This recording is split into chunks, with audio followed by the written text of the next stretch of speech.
Hello Bookish friends, welcome to another recommendation video for the Christie's Missing Readathon.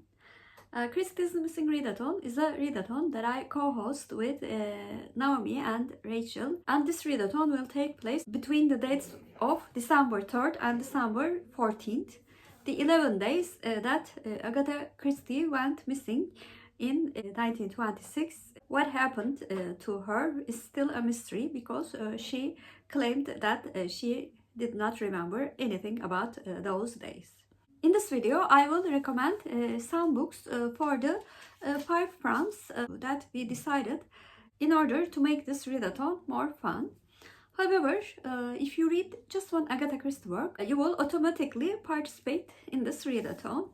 I will try to recommend books that cover more than one prompt as much as I can, so that you will be able to cover more prompts with fewer books. Our first prompt is Murder in the Title. For this prompt, I will first of all recommend 3 Agatha Christie books and then 3 books that are not written by Agatha Christie.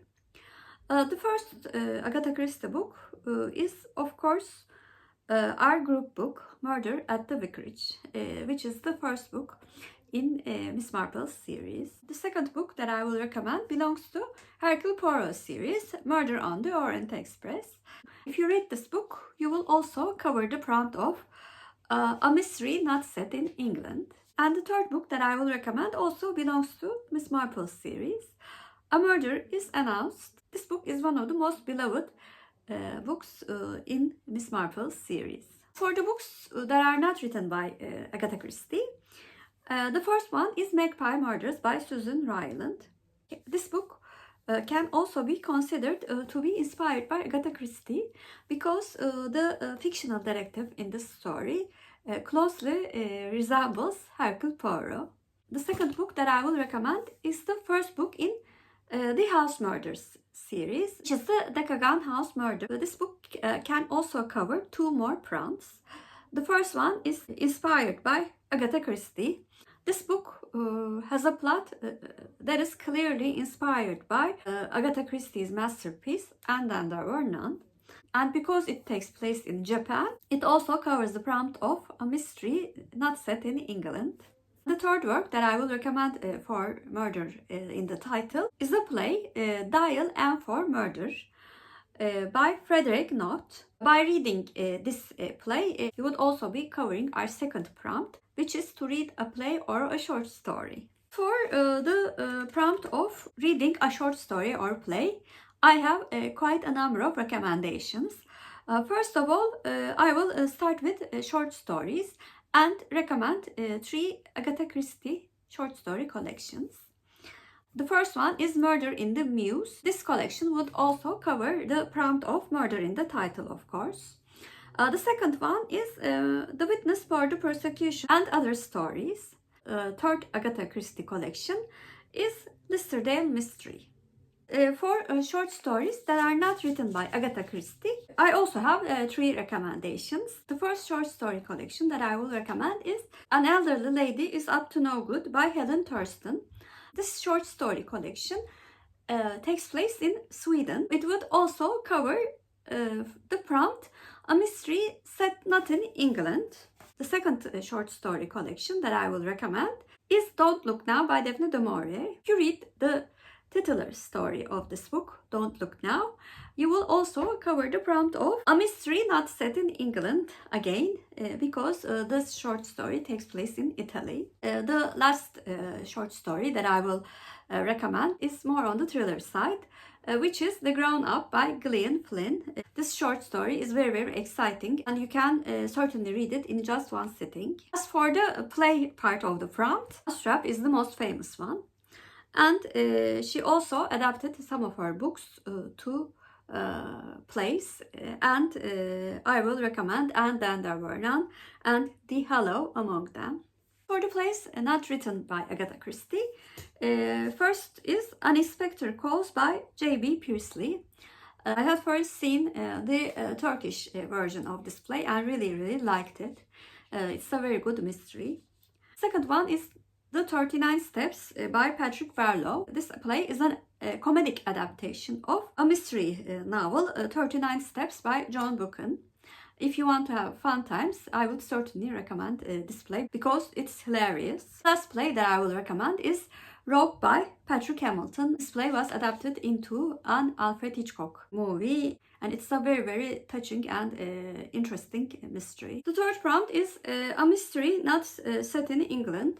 I will also recommend 3 Agatha Christie books for this prompt. The first one is Murder in Mesopotamia. And of course it also covers the prompt of a murder in the title. The second book is a Caribbean mystery. Like the title suggests, the book takes place in a Caribbean island and it's a Miss Marple mystery. The third book is An Appointment in Death, another Hercule Poirot mystery, and it takes place in Egypt. I have books belonging to mystery series. The first one is the Sam Wyndham series. You can read the first book, A Rising Man by Abir Mukherjee. This mystery series takes place in India. The second one is Joe Nesbo series. Although this series can be considered a thriller, mystery in all of the books are very, very well structured. This mystery series takes place in Norway, and you can read the first book, The Bat, or the most famous one, The Snowman. The third book that I will recommend belongs to a series that takes place in my own country, Başkomiser Nevzat series by Ahmet Ümit. The fourth book, İstanbul Hatırası, was translated to English as A Memento for Istanbul. Our fourth prompt is a book inspired by Agatha Christie. I have 3 recommendations for this one. First one is The Guest List by Lucy Foley. The plot of the book was closely inspired by And Then There Were None. The mystery takes place in Ireland, so it could also fit for the prompt of a mystery not set in England. Second book is The 7.5 Deaths of Evelyn Hardcastle by Stuart Thornton. This book has a very, very clever mystery plot. The limited number of suspects in the mystery was also clearly inspired by an Agatha Christie plot. The last book is the first book in Fleda Bright series by Colin Cambridge, which is Murder at Malvern Hall. As well as being inspired by Agatha Christie, Agatha Christie is actually a side character in this book, and it is one of my favorite newly discovered series. Last prompt is a book mentioned by Christie. This prompt can be the hardest to find. However, my very hardworking co-host Naomi created a Goodreads shelf which includes the books that you can read for this prompt. I will recommend books belonging to 3 detectives which were kind of parodied short stories in Partners in Crime by Agatha Christie. In this short story collection, Agatha Christie's detectives Tommy and Tuppence try to solve the cases that comes to them by using one of the detectives in literature. It is a book that I would also recommend for the short story prompt. Anyway, the first one is of course Sherlock Holmes. The Hand of Baskervilles I think is the best one, and I would certainly recommend that one by Arthur Conan Doyle. The second one is Arsène Lupin. First 2 books in that series are very, very good, and I would recommend the first book, The Gentleman Thief by Maurice Leblanc.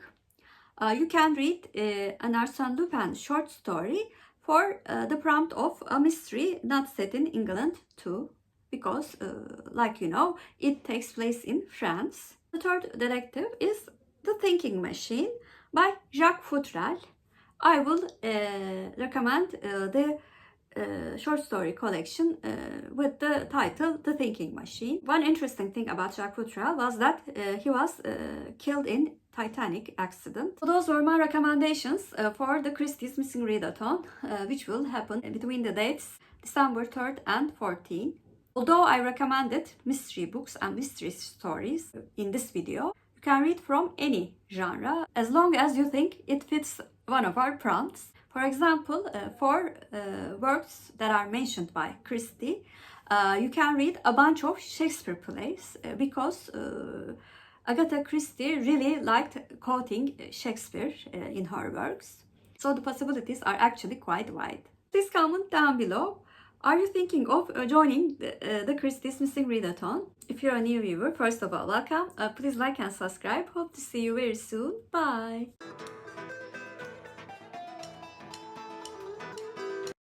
As for Turkish word of the day, I'm going to choose Irak. Irak means Iraq in Turkish, and Irak is our Turkish word of the day. Have a good day.